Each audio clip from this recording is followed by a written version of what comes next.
nimefurahia kwa kweli, mchezo ulikuwa mzuri sana. Tunawapongeza Yanga kwa kucheza vizuri na kupata ushindi dhidi ya JKT. Lakini sisi watu wa Tanga kwa kweli tumefurahi, tumeona mji wetu umechangamka. Na watu wa Tanga ni wakarimu, nadhani mmejionea watu ambao wametoka. Kwa hiyo tutaendelea kuweka mazingira mazuri kwa kushirikiana na viongozi wa serikali kuhakikisha Tanga inazidi kuwa bora zaidi katika michezo na burudani. Finali imechezwa katika eneo lako hili kwa maana ya Tanga. Niambie namna ambavyo ulivyokuwa unajisikia wakati finali hii unaambiwa iko hapa Tanga. Kwa kweli nimefurahi sana, na ndio maana nilikuwa katika kazi zangu za kuwahudumia wananchi, lakini nikasema lazima nije uwanja wetu wa Mkokwani. Kwa kweli ni heshima kubwa sana. Tunashukuru sana TFF kwa kutuletea nusu finali hii, lakini tunashukuru mashabiki wote. Kwa kweli mimi niseme mimi ni koso, lakini nimefurahia jinsi mashabiki wa Yanga walivyojitoa kwa wingi sana.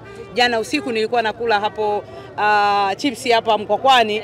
Kwa kweli niliona makosta zaidi ya 40 yamekuja. Kwa hiyo hongereni sana Yanga, mko vizuri na mnajua sana hamasa.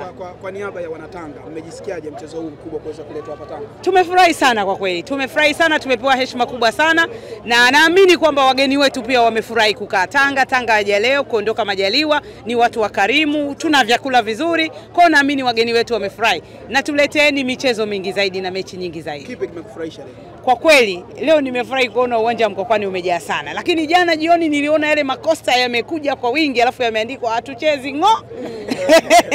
Nikasema kwa kweli hii ndio Yanga kwa kweli, timu ya wananchi. Hongereni sana. Washauri wacheze wasicheze?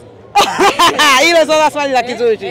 Hilo swali la kizushi. Lakini kwa kweli wamejipanga, wako vizuri. Hongereni sana. Ushauri wako sasa kwa wadau wa soka ambao wanakusikiliza wakati huu hapa, lakini pia kwa mashabiki ambao wameacha shughuli zao wamekuja kutazama finali hii?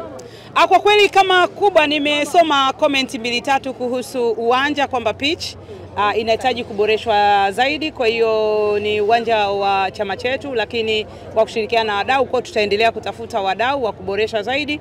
Lakini pia nadhani kuna masuala ya kuendelea kuhamasisha. Kwa mfano uwanja umejaa, tunashukuru Mungu watu wamejaa, lakini kidogo kiingilio ilikuwa 15,000 kwa 10,000, kwa hiyo kuna baadhi ya watu hawakuweza kumudu. Kwa hiyo tunaamini labda kingepunguzwa kidogo, watu wengi pia wa kutoka Tanga wangeweza kujaza uwanja zaidi. Kwa hiyo sisi tunajua wenye shughuli zetu. Shukrani sana. Asanteni, karibuni sana jamani. Kila la heri.